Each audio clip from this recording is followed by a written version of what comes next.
Welcome back to Chaos Collectibles.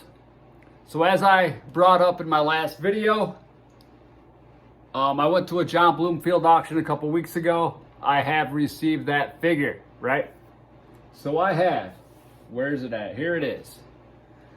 Conan the Warrior from the Remco series, right? This thing is in good, great shape. Excellent tight joints, right? Not too much paint wear on this guy.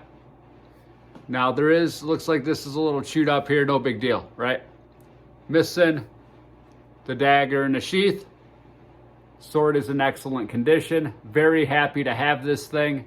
Thanks again, John Bloomfield. I appreciate you, buddy. All right. So, I was on eBay, and I came across this guy that had a bunch of Remco figures as well. He accepted offers, so I worked out a little deal with him. So I was able to pick up a few more figures. Right? First one, Warrior Beast. Yes. I can't think of the name right now. I know it too. And it's Crowcourt. No. Can't think of it right now. But it'll come to me as soon as I'm done. I've owned this figure several times. It's in good shape, right? Axe is a little not perfect, but oh well. Not much paint wear on this thing. Very happy with it. Excellent. And then, Craven. Craven's the name. Craven. See it? Things come to me a little slow, right? Sometimes my brain is like one of those flickering... see, I can't even think of it now.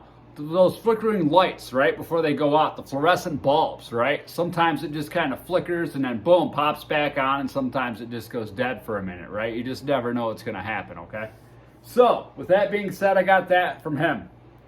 Also got this guy, right?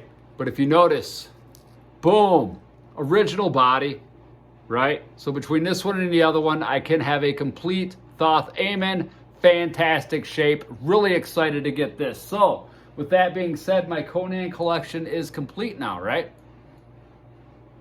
Well, I do have the Devourer of Souls, but he is a custom, right? Original head,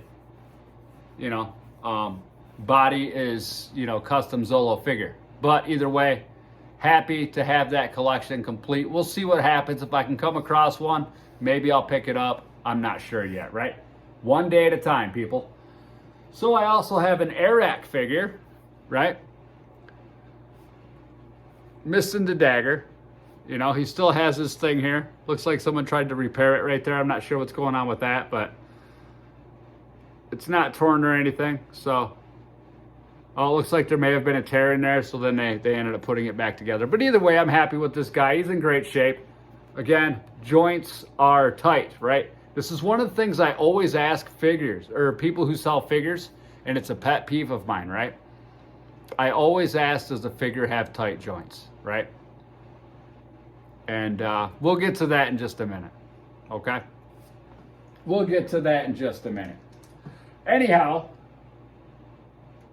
Makola, missing the bow. I got to fix this thing and make it a little bit better for the tunic. Excellent condition with Makola, right? Very awesome figure.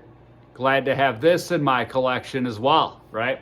Brown-haired version. I believe the brown-haired version, I could be wrong, but I believe it's the War Stallion version, right?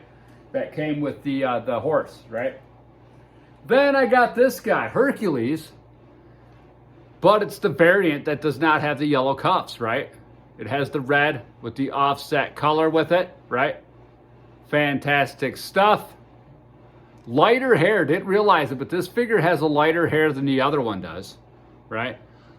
Not perfect condition here. It's a little marred up, but I'm perfectly happy with it. With the bow, complete, right? Excellent paint on this guy, right? I don't think he has any paint wear whatsoever, so I'm excited to have it. So that dude on eBay was really awesome. Shipped my stuff out quick, so I'm happy to have it. So, one more pickup. I ended up going on Mercari, was going back and forth with this guy to finish out my Warlord collection, right? This thing's in pretty good shape. He's got a couple nicks, as far as like paint rubs go, right? This thing could use a good cleaning though, right? But one thing, like I said, I always ask about tight joints, right? Look at this arm, right? This dude told me that the arm was tight, told me all the joints were tight. Look at that arm, right? That's the most irritating, I'm going on a rant here, irritating thing when you ask people about tight joints and you get something that's like this, right? As a collector, you want a tight figure, right? So I feel like I overpaid on it. I reached out to him, told him about the loose arm. He says the joints were super tight or whatever, asked me to ship it back, right? But I'm in a position in my life right now to where it's hard for me to do things like that, right? So I'm just going to keep the figure, right? To go to the post office would be a serious pain in the ass because I am on the go. I was on the go before, I'm even more on the go now, right? Away from home a lot more times than I'm here, right? Which is why I'm doing all these at once. This is this week's pickups. So with that being said, I mean, it's in good shape. It displays nicely, but that arm thing, I don't like it, right? If you tell somebody that a joint's tight, the joint should be tight. And I always ask that question, and here's why, right? It's rant time, folks. It's rant time. So I like tight figures. I like figures with good paint, right? And whenever people post something, they sell something, right? Whether it's Facebook in a group or whatever, it's always just a picture, see pictures for details. I think I've talked about this before, but as a collector, you want a figure that's in damn good shape more times than not, right? So if you specifically ask somebody details of the figure and they get back with you and say something, then I believe it's fair, you know, does it got tight joints or not, you know? I mean, this arm is loose. You can see right here, if I wiggle it side to side, that's a loose fucking arm. That's not a tight arm by any means, right? So it's things like that, right? Because chances are I wouldn't have bought it because I was going back and forth on the price, paid a little more than what I wanted to for it, even if it was in tight condition, okay? So that's my little rant for the day. But either way, that is this week's pickups for the Remco figures. I finished off my Remco line unless I want to buy variants. Finished off my Conan line, Warlord line, I should say. Finished off my Conan line unless I want to buy the Devourer of Souls. And I have a couple Warrior Beasts. We'll see what happens from here, right? Really not sure. But yeah, that is this week's pickups, everybody. Thanks again, as always, for tuning in. Hope you all have an awesome day and a fantastic weekend. Until next time. Woo!